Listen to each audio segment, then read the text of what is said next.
As usual, the media is having a heyday with the latest round of indictments against former President Trump, these indictments having to do with denying the results of the 2020 presidential election. Let's see how they're covering it on MSNBC.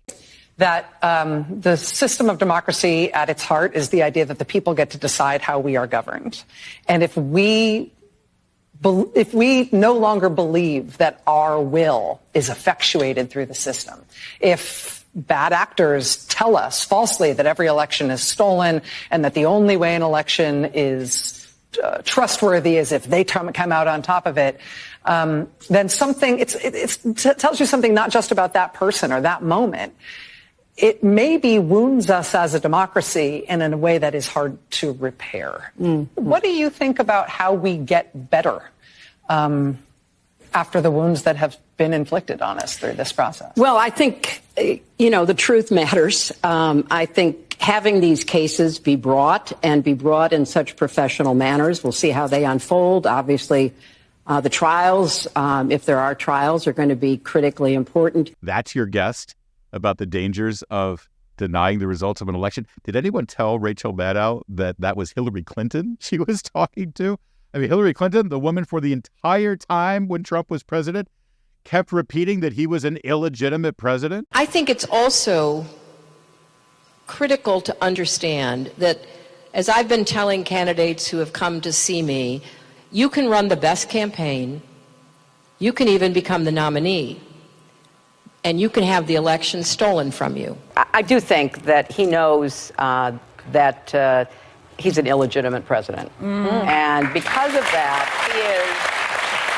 he's very insecure about it. Mm-hmm. Look what he's trying to do now. I mean, part of the Ukraine scandal that is slowly coming to light is he's trying to figure out how to say, no, it wasn't the Russians, even though our intelligence community and everyone who's looked at this said, yeah, it was the Russians. He's trying to say, no, somehow it was, Obama, Hillary, whoever. Right. So he's obsessed with the fact that he was helped a lot in unprecedented ways. His ego can't handle it. Yeah, he can't handle it. Now, all of a sudden, we have a president who gets rid of people who disagree with him, who tries to silence people, who is sending our attorney general, apparently willingly, on this round-the-world trip to make up stuff, to try to prove that his election wasn't influenced by the Russians. So I just think that it's a whole constellation of problems, Joy.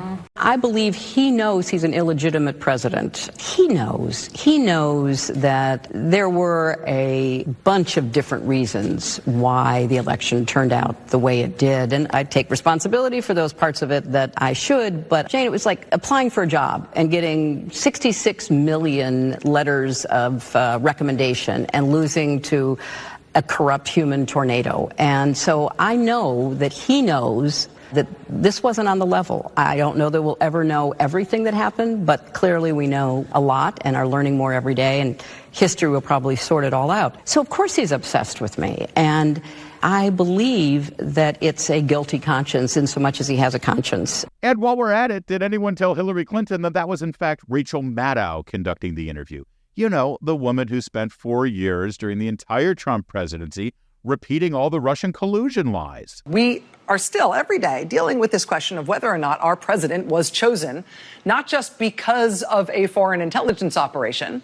We're grappling with this existential question as to whether his campaign was part of that foreign intelligence operation. Well, the important thing here is that Hillary Clinton is affirming that it's incredibly dangerous for somebody to continue to deny the legitimate results of an election, right? Funny how only one of the people here denying the results of an election are facing an indictment. I'll leave you with some positive news. That woman right there, Hillary Clinton, just want to remind you, she's never going to be president.